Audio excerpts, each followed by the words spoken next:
Hello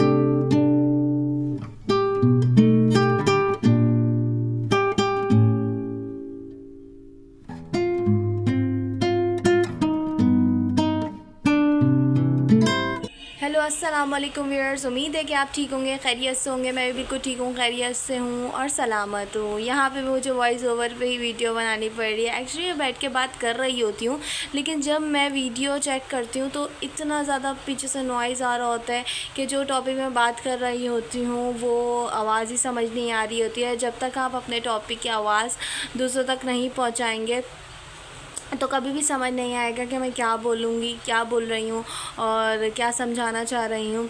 असल में आज मेरा टॉपिक है कम उम्र की शादी। जब लड़की मैट्रिक क्लास में होती है तो सब बोलते हैं इसकी शादी कर दी, इसकी शादी नहीं हुई, कब होगी इसकी शादी। लोगों को ये फ़िक्र होने लग जाती है और मेरे साथ ही कुछ ऐसा हुआ है। दैट्स वाई मैं ये वाला टॉपिक लेके आई हूँ। मैं भी 15 ईयर्स से 16 में लगने ही वाली थी तो मेरी शादी की तैयारी चलने लग गई। मेरी मदर ने कहा अब इसकी शादी कर देनी चाहिए। अब रिश्ते आने लग गए। मैट्रिक पास ही किया था और एडमिशन लिया था फर्स्ट ईयर में और इन प्रोसेस के मेरा रिश्ते आने शुरू हो गए थे कॉलेज में। तो कहा चलो भाई इसकी शादी कर देते हैं। अब रिश्ते आते हैं और लोगों का ये ख्याल होता है कि पहले जब रिश्ते आने लग जाते हैं तो शादी कर देनी चाहिए, अगर आप वेट करोगे तो रिश्ते नहीं आएंगे। तो बहुत से ये फैमिलीज़ के प्रॉब्लम्स होते हैं, इश्यूज़ होते हैं। दैन मेरे साथ भी यही सब कुछ हुआ। रिश्ता आया, शादी की तैयारी चलने लगी। तब तो बहुत अच्छा लग रहा था कि शादी हो जाएगी। तो अब लड़की को क्या ख्वाहिश होता है, नए नए कपड़े आएंगे और नए नए मेकअप होगा, मेकअप कर सकूँगी क्योंकि शादी से पहले इतना अलाउ होता नहीं है मेकअप। और सबसे ज़्यादा ये अच्छा लगता है अब मेकअप करेंगे और जो लाइफ पार्टनर होगा उसके साथ हम बाहर घूमने जाएंगे, घूमेंगे फिरेंगे और कोई रोक टोक नहीं होगी।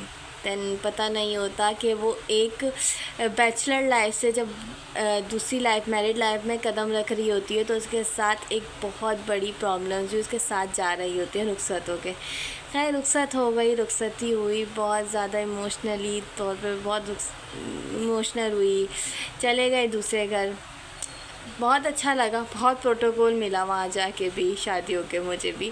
और हर लड़की को मिलता है कि शादी के बाद बहुत प्रोटोकॉल मिलता है। जब वो नई नई दुल्हन होती है उसको मेकअप करा जा रहा होता है, कोई उसके बाल बना रहा होता है। खैर शादी की असलियत तो 2 मंथ्स के बाद पता चलती है, जब बोला जा रहा होता है कि नहीं अब आप बड़े हो गए हो और आपको पूरी फैमिली संभालनी है और ये संभाल लो जिम्मेदारियाँ। खैर मैंने भी संभाली। मैं भी बैचलर लाइफ से मैरिड लाइफ में आ चुकी थी, सब किया। फिर आपको जब मैके जाओ तो वहाँ मेहमान बन जाते हैं। वही घर की सबसे छोटी बेटी उसी घर की मेहमान होती है जो बहुत नाज नखरे उठवाती है। बहुत छोटी छोटी बातों पे सब उसके हंस रहे होते हैं। जो बस चाय बनाने पे भी दो तीन दफ़ा मुंह बना के उठती है कि मुझसे चाय बनवा ली, और वो उस घर में दूसरे घर में सारे काम कर रही होती है। और सबसे बड़ी बात, जब माएँ रुखसत करते हुए ये वर्ड बोलती हैं बेटा अब तो तुम्हारी शादी हो गई, अब वही तुम्हारा घर है, यहाँ अब नहीं आना। खुशी खुशी आओगी तो इस घर के दरवाज़े खुले हुए, रोती हुई आओगी तो कभी भी इस घर के दरवाज़े तुम पे नहीं खुले हुए। ये भी एक अच्छी बात है। एज़ अ मदर मैं अगर मैं भी बेटी की माँ होती तो मैं भी ये सब कुछ कहती। मेरी भी कोई बेटी होगी मैं भी उसको यही कहूँगी ताकि वो अपना घर बसा सके। क्योंकि लड़कियों को जब ये बोला जाता है कि आपका मैका है मौजूद तो लड़कियाँ बहुत से गलत फ़ैसले कर लेती हैं। इसलिए मैं भी 2 बच्चों की माँ हूँ, अल्हम्दुलिल्लाह मेरे 2 बेटे हैं। लेकिन मैं ये सोचती हूँ कि बेटी की माँ भी अच्छी होती है, बेटे की माँ भी अच्छी है, लेकिन बेटी की माँ जो होती है वो बहुत मज़बूत होती है, वो बहुत स्ट्रॉन्ग होती है। उसको होना पड़ता है स्ट्रॉन्ग दुनिया के लिए, क्योंकि अगर वो स्ट्रॉन्ग नहीं होगी तो उसकी बेटी के साथ पता नहीं क्या हो। तो वो बेटी की माँ तो बहुत स्ट्रॉन्ग होती है। मैं बेटों की माँ हूँ, मैं समझ सकती हूँ कि बेटी की माँ भी एक जैसी होती है। बेटों को भी बहुत मुश्किल से पाला जाता है। लेकिन जब मैं 16 की थी तो मेरे पास इर्तज़ा आने वाला था।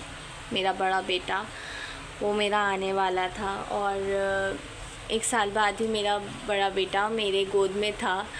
और मैं जब मदर बनी तब मुझे रियलाइज़ हुआ कि दुनिया क्या है।